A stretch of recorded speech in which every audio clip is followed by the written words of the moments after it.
So, question for you, John. Um, we'll talk more on the Suez Canal, of course, towards the end. But what just recently occurred, the whole world was watching, and there are uncertainties still of what that domino effect, that ripple effect, will be because of those vessels which were sitting stagnant for some time. But from a shipping line perspective, um, what areas should, or do you believe the administration, maybe together with the shipping line, maybe that public-private partnership, explore in order to have a contingency plan to mitigate the risks if something like this occurs again with another trade route? What are your thoughts on that? Well, I can tell you this is a conundrum. I've enlisted a lot of colleagues' opinions. What do you do should this happen again? We saw the bottleneck of vessels collect and nowhere to go, right?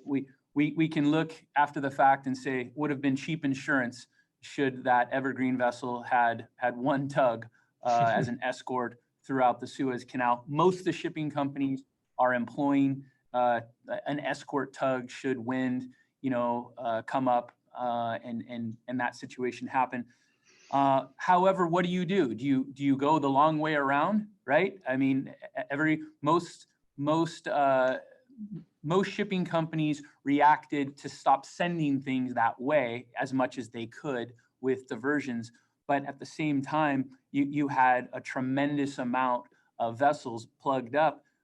I'm hearing numbers in the form of $9 billion a day. So is it conceivable to have a rail system in that part of the world with linking to Port Said?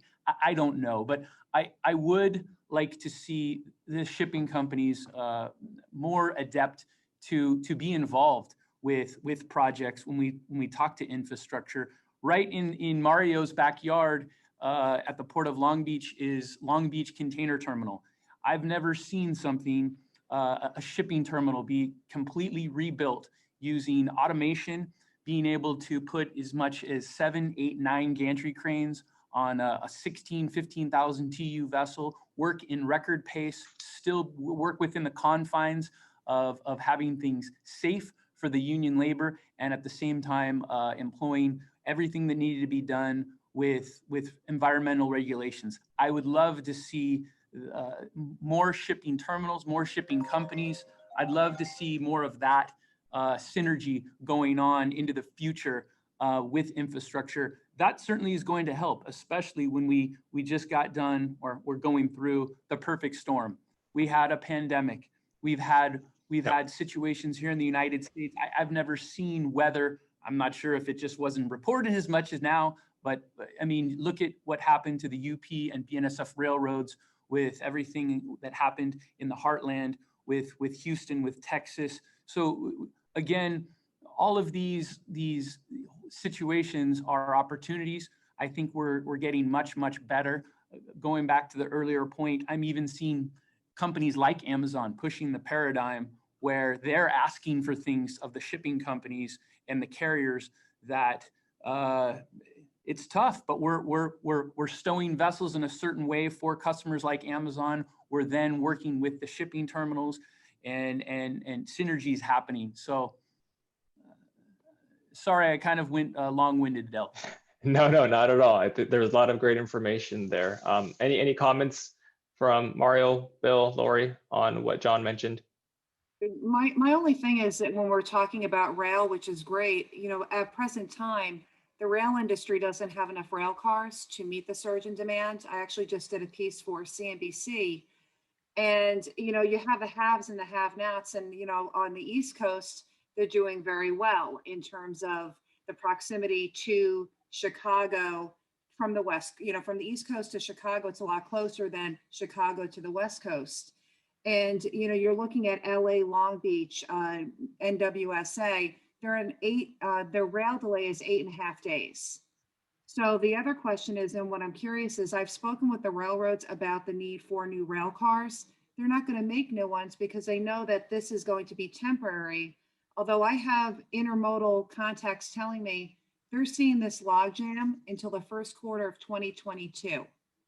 So, you need to have, it really just shows you the puzzle pieces that everything is interconnected.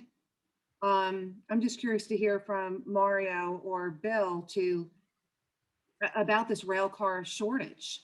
I mean, there's only so much you can do. There's not enough to move the tremendous demand that we have.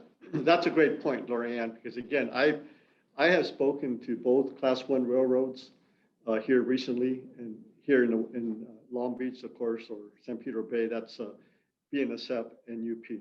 So I've addressed those issues with the respective railroads. And of course, the key here is, as much as has been written about in terms of some of this congestion and bottlenecks, I think what you just brought up is an excellent point, because the intermodal aspect is problematic. Now, of course, they will say the weather was in part a factor, and the other big factor is, of course, the repositioning of the empties.